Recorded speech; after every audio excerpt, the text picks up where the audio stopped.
turning on, oh, here we are, turning on your camera so we could have a good conversation tonight. I would love that. My name's Arielle. I'm calling you from Brooklyn, New York and Crown Heights.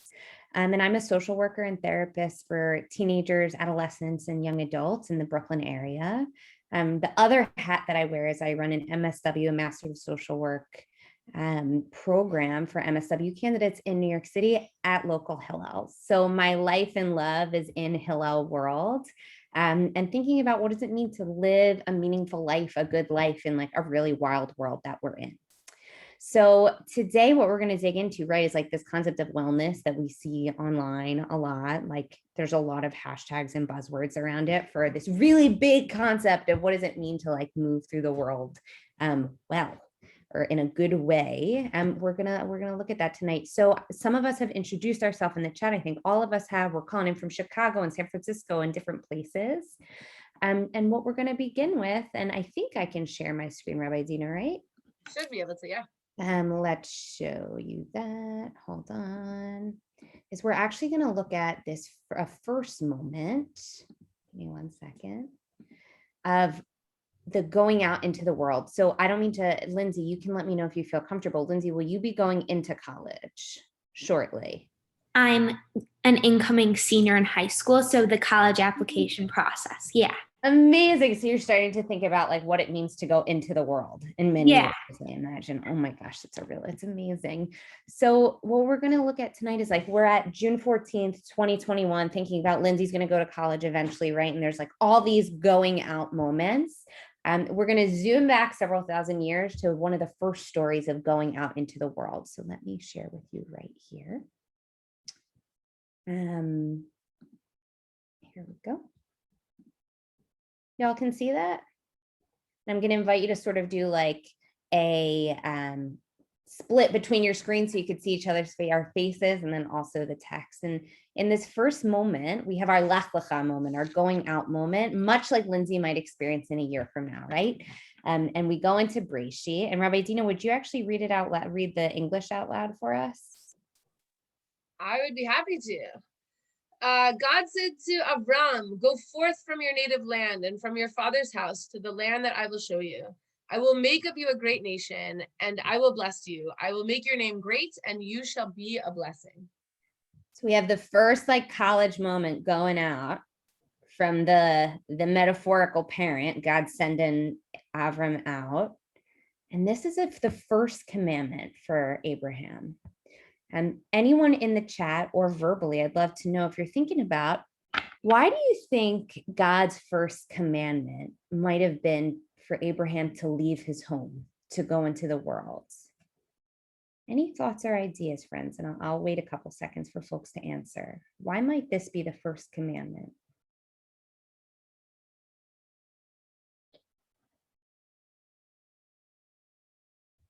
We have a couple. To explore new possibilities. I love that. Explore new possibilities. The first thing is like, go learn about yourself, go into the world. And if we look at the direct translation of Lech Lecha, it means a couple of different things, which are alluded to by what Lindsay said. It could mean that it goes, go for yourself, go by yourself, go to yourself, go out into the world. And if there was ever a text to describe the moment of what it means to figure out what it means to be a human in college leaving, this is the moment, the Lech Lecha moment. To both go out into the world and simultaneously you're asked to go deep within yourself to figure out who you want to be. So next, what I'll do is give us some context about emerging adulthood in this time frame that we find ourselves in. So when folks in North America typically go to college, right, we have a large, wide time frame for when people go. However, for most young people in college, the years from late teens to 20s are this time of profound and unique growth, referred to by Jeffrey Arnett, a social scientist, as emerging adulthood.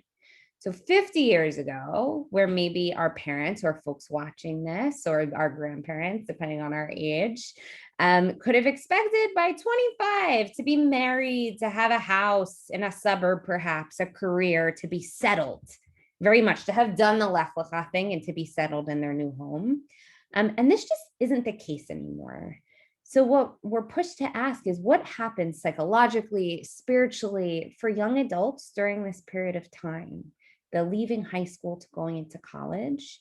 And what Sharon DeLoes Parks called is asking the big questions of examining the received wisdom and exploring. So when we think about what does it mean to be well or to be doing well during this time, it's to be grappling with big questions and to be holding space for that ambivalence. Some of the questions we might be asking are, what do I want to do with my life? That continues.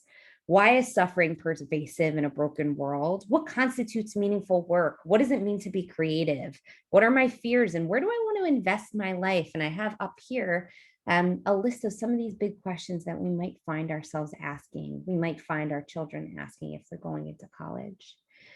And if you look at this list, actually, I'll ask the group, might you put in the chat one word for how you feel when you look at this list of big questions? One word. Overwhelmed. Yes. Does it, Lindsay or Rabezina, do you want to add in anything about that? I mean, I'm no longer an emerging adult and I still ask many of these questions. I think like it's part of being a lifelong learner and it can be really overwhelming to kind of sift through all of that and establish some answers. Totally. I'm someone who like kind of fears change and kind of just likes to be comfortable and stay where I'm at. So looking at this list for me, like there's a lot of unknowns. Like personally, I don't know what I want to study in college or what I want my major to be or my future career path. So it's very like, it just feels like a lot of like pressure and like a lot of unknown.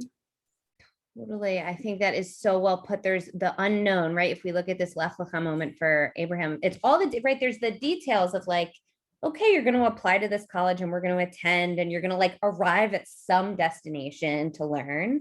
But there's all the other big questions that go in. How will I feel? What will I want to make meaning out of? Who will I meet? And what will all of that mean? So when we think about what does it mean to be a person during this period of life, I think that makes a lot of sense, the overwhelming, the sense of change. So we'll dig into this idea of what does wellness mean? And I'll provide one framework that I like to look at or use. And we could define it as an active process in which we become aware and make choices toward a happy and purposeful life. Just some low-key stuff, you know? But looking at wellness as an ongoing project, right? Of asking the big questions, of making some choices, of what it means to live a happy, purposeful life, to have fulfillment, for meaningful relationships. And thinking about this model as we begin to ask those overwhelming questions can be especially helpful. If we look at this model, we think of how we're doing, right? When somebody says to you, how are you? It can mean a million different things. But we'll look at this through these four lenses of social, of what it means to develop a sense of belonging and a support system, of emotional, of coping effectively with life, and the myriad of feelings that come with it, and a physical, a need for physical activity, for sleep, for nutritious food, and spiritual, which is a sense of purpose and meaning in life. And when we look at this as all of the different parts that go into our wellness, we begin to see a greater picture. So I'll pause there. Are there any questions that come up for you or for anyone on this call about the definition of wellness or how you understand wellness? If not yet. I feel like wellness looks different for everyone. Sure. That's kind of like a thing that I've noticed, like especially through this crazy past, like a little over a year when there wasn't so much to look forward to and there wasn't these big things that made us happy and we just had to find like little things that kept us going and kept us healthy and happy. And I think that for everyone it kind of looks different, but like the main picture and goal is that a lot of times it's very little things that can add up that create wellness. That is a beautiful point. So there are a lot of little things that go into this overall picture, like If we were to zoom in to each of these circles, there would be so much going on in each one. And it's a really great point. And especially during moments of big transition, right? If we're thinking about Abraham going out into the world and figuring out where he wants to land, the many questions about who he wants to be or who we want to be fall in these domains. So moving toward what it means to take care of ourselves, or this idea of wellness, to enhance wellness during a moment of change, whether it's the pandemic, like Lindsay so beautifully said, or a transition to going to college. And we can think about care in two ways, which I will show you if my computer continues to work. Yes. And we have these two models of care. Self-care, any activity we do in order to take care of ourselves in these four domains. And we can look at community care, which might encompass the support, the compassion, the assistance that's provided through structure around us. And when we think about what it means to be Jewish on campus, I think one of the best tools, beautiful insights that Hillel, or that being Jewish in a community on campus can offer, is this sense of community care, this idea that we're a part of a structure that's larger than us, that our tradition goes back thousands of years of people going through weird social experiences and having to adapt to new lives and ask big questions. And that's actually something that's part of our inheritance as part of this people. And that's really unique and radical in a world that is so big and so small at the same time. So what we'll do now is take a look at what it could mean for our own wellness, for us to identify what community care and self-care we would need. So I'll ask actually everyone on the call. I'm going to share a self-care checklist. And actually, I will zoom in. Hold on. And we're going to use this time as an opportunity. You know, when you do like a working meeting, usually you have a meeting, then you go home and have to do all the self-work after. So a teacher assigns you homework and then you have to do the homework after. It's super annoying. What we're going to do now is actually do the work right now in this supportive community. And what we have here is a worksheet for assessing self-care, for thinking about some of the tools that Lindsay alluded to. Is like, what are the little things that go into this? Thinking about the four domains that we mentioned. So Rabbi Dina, we could put music on, or we could do like a 5-minute little silence, either way.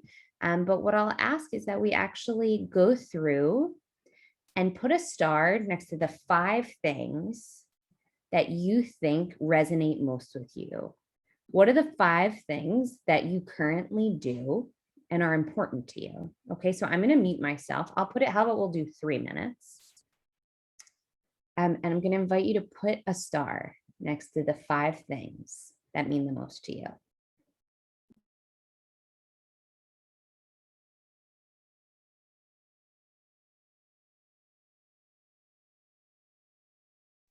I'm coming with some tunes. I just X'd out of that screen. No problem.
So I guess I can't share a screen while you're sharing a screen, but I'm really rocking out here. No in my problem. own room. We will give one more minute for us all to get situated, and then we'll do some reflection together.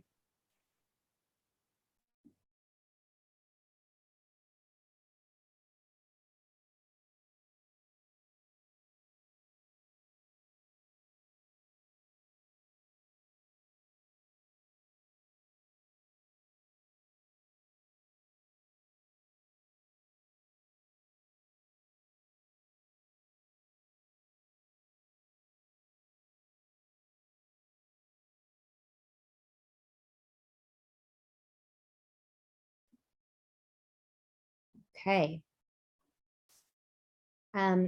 Lindsay, would you be interested in sharing a couple of yours, or maybe all five? Sure, I would love to. So I did, for my first one, I put exercise. I feel like I'm a person who really thrives off of physical health. I love moving my body. Like that's one thing that really helps me like escape and cope with every emotion.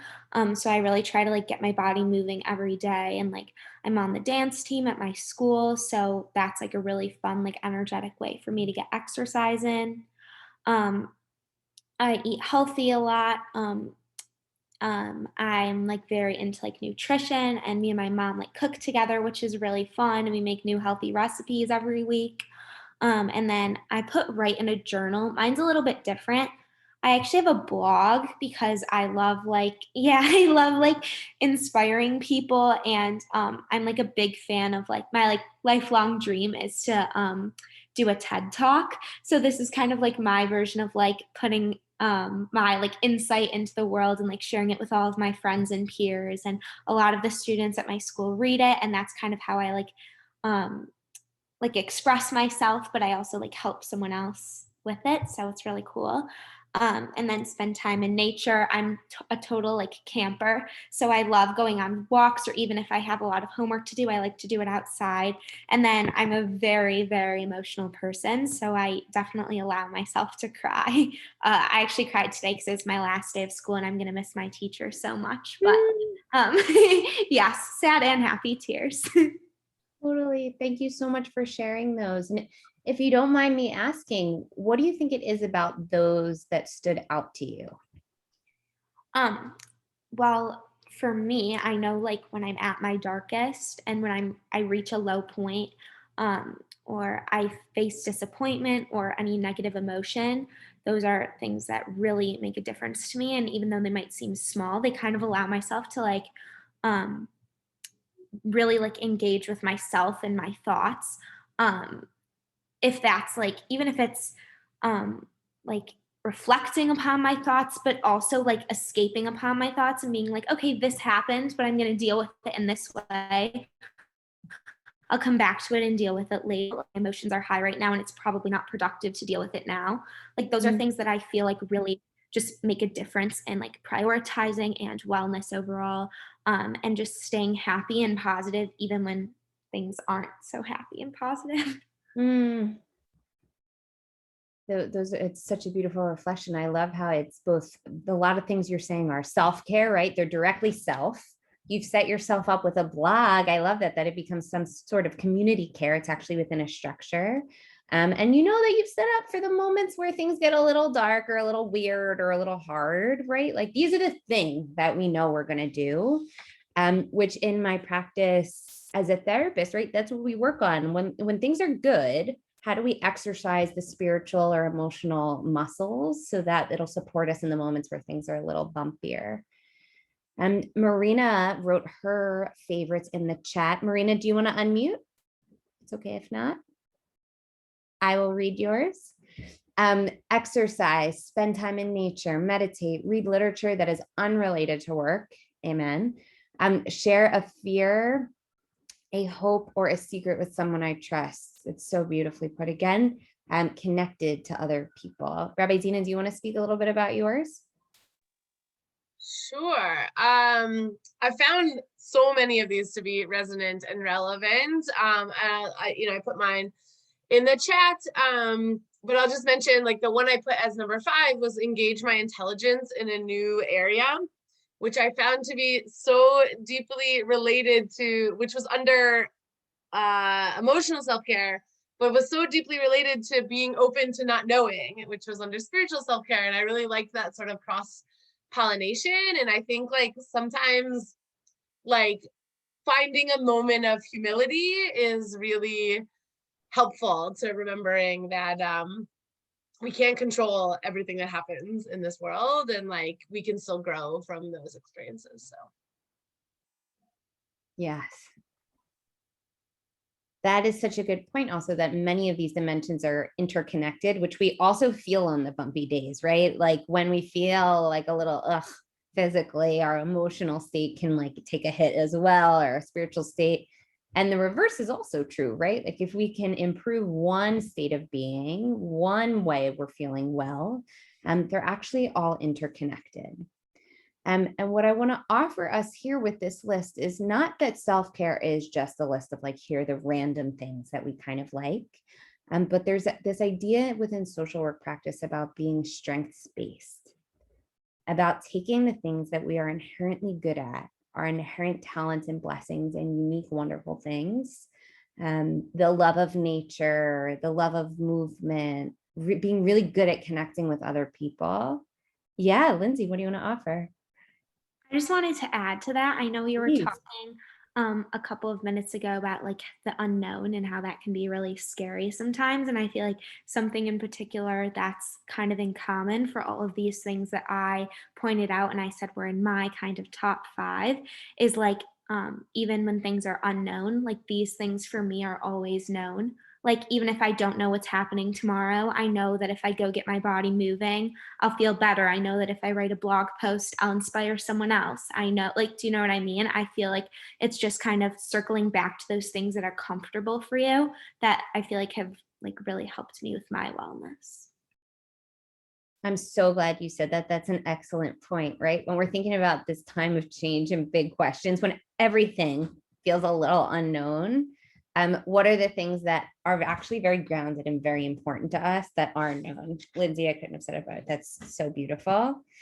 So we have this list here, and we'll hopefully make this list available to other folks after the call. But I want us to think about like, what are some of the strengths that we have already? What are the knowns that we have as we begin to explore all these big questions? And what I'll offer here is that there will be a million different like secret sauces that the internet offers or that people offer to say like, this is the way college will be easy. And if there's anything I've learned in my practice and in my life is that any time of change is tumultuous in the best ways and some of the most challenging ways. And if we can look at emerging adulthood, this time where we're asking, who the heck do I want to be in the world? Who do I want to love? What does it mean to be a friend? As not only a series of challenges, right? But also an opportunity for us to grow and learn about our knowns, to learn about who we are and what actually constitutes self-care for us, right? Like that's a learning in itself. What does self-care mean for me? That actually can enable us to be, we'll say like in those 4 best years, whatever best means for us. The question is not how to optimize the 4 years, but how to learn most deeply about ourselves, to not only go without, but to go within. And as we begin to close tonight, I think we'll do that. Is one of the tools that I wanted to offer us is actually one grounding opportunity called box breathing. Brene Brown loves to call it. Different folks call it different things, but there's all this research that shows as we go without into the world, we can also go within and feel grounded. And just 6 deep breaths can actually make our vagus nerve calm down, our whole emotional state feel more balanced, and us feel more equipped to ask some of these big questions, to seek out self-care and communal structures. So with your permission, everyone, we'll do a little bit of box breathing together and I'll count it off for us. How this goes is you'll sit comfortably, whatever that means for you. Could be curled up or just feet on the ground, how you feel grounded. You'll let all your air out. I'll count 6 in, or I'll count 4 in. You'll hold for 2. out 4, hold for 2. And we'll do that 6 times. And you can either leave your eyes open or closed or sort of soften your gaze. And that will help you feel centered. So you'll just let the air out comfortably and inhale for 4, 3, 2, 1. Hold it. 2, 1. Exhale. 4, 3, 2, 1. Hold it. 2, 1. Inhale. 4, 3, 2, 1. Hold it. 2, 1. Exhale. 4, 3, 2, 1. Hold it. 2, 1. Inhale. 4, 3, 2, 1. Hold it. 2, 1. Exhale. 4, 3, 2, 1. Hold it. 2, 1. Inhale. 4, 3, 2, 1. Hold it. 2, 1. Exhale. 4, 3, 2, 1. Hold it. 2, 1. Inhale. 4, 3, 2, 1. Hold it. 2, 1. Exhale. 4, 3, 2, 1. Hold it. 2, 1. Inhale. 4, 3, 2, 1. Hold it. 2, 1. You're going to exhale. 4, 3, 2, 1. And at this point, you'll put your hands over your heart and offer yourself a blessing. One blessing for going out into the world, and one blessing that you want to wish yourself or offer yourself for going deeper as you go on to that journey. You'll open your eyes. I think we'll pause and close there. So I'm around for any questions or supports, but thank you, Rabbi Zena. Thank you so much, Arielle. That was amazing. This assessment tool is really, really helpful. And I think just a great thing to kind of keep in your back pocket and check every once in a while. Like, what am I missing? What could I infuse to help me out a little bit? And the 4 domains, I think, is a great takeaway. And I love this idea of strength space and like approaching everything from what served me well in one scenario may serve me well in another. So really appreciate those takeaways. Thank you so much for being here. I'm wondering, just one question to throw out there. Can you share a little bit about like resources that are common on many, many college campuses across the country that a student might access if they are in need of a little bit of guidance or help in this department? Yes, absolutely. So at any college campus that you arrive on, there will be a Hillel or a Jewish student group that's able to connect you and to be of great, great deep support. So that's when we talk about the community care. That is inherent and that is built in and that is ready to welcome you if you only reach out. And then as far as the self-care piece, we have this beautiful list, and there are moments I'd say I suggest everybody goes to therapy and loves a therapist at some point. And every college or university that you're going to go to will have a counseling center that you can get connected with. So I'm happy to be a resource about that. Your local Hillel staff can definitely be a resource about that as well. But like we said, let's set ourselves up for success with all the support that we can get, both for community and for ourselves. Awesome. Beautiful. We'll open it up for Q&A, and I'll just say quickly, like, we'll share out afterwards all of these resources, also Arielle's contact information if you have questions or want to follow up, and a couple other places like Hillel International site or other things you may want to access as you are moving from the high school landscape to the college one. So other questions or comments, thoughts before we close out? Yeah, Lindsay. Sorry, I just have a question. How did you know you wanted to be a therapist? That is a great question. I grew up in a suburb of Philadelphia, and my family benefited greatly from social workers. So when I went to school, I knew I wanted to be of service to others as well. And it was actually my Hillel staff who helped me get situated at my placement, begin working with emerging adults, and get my Master of Social Work. And that led me to love clinical work and to just be with people one-on-one. And I began working at an agency that partnered with our Hillel at CUNY Hunter.